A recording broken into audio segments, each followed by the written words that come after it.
हमरे सहिया के समान सखी छोट लागता। हमरे सहिया के समान सखी छोट लागता। बाकी नैहर के यारवा से मोट लागता।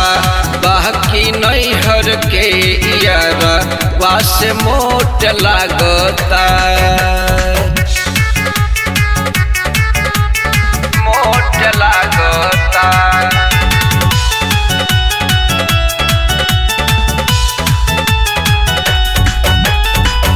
ससुरा के बात सखी तोह से कही का। देखले पसैया हमके लागस लइका।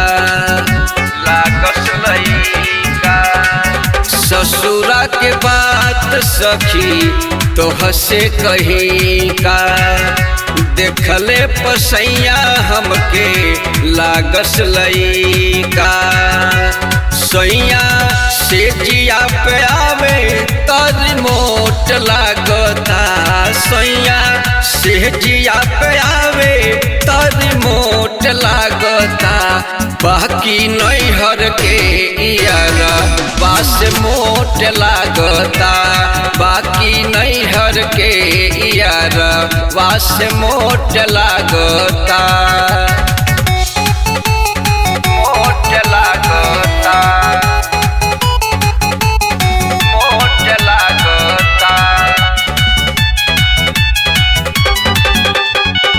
कितनो कहिले कमरिया दुखाता।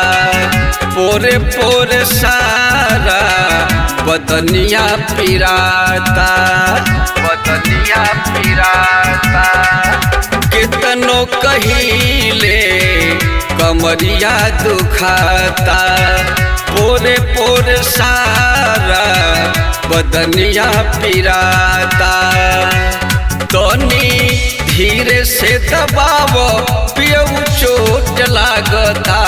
तनी धीरे से दबावो पियऊ चोट लागता। बाकी नैहर के यारवा से मोट लागता।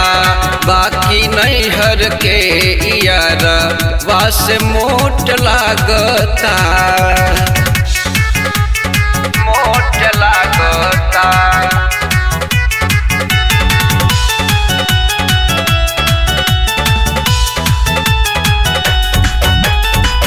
रोज रोज सूती जाले लेके आ कवारी में।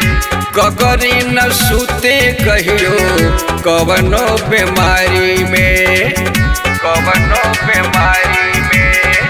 रोज रोज सूती जाले लेके आ कवारी में। कगरी न सूते कहियो कवनो बीमारी में। हमरा नियत में सखी उनके खोट लागता। हमरा नियत में उनका सखी खोट लागता।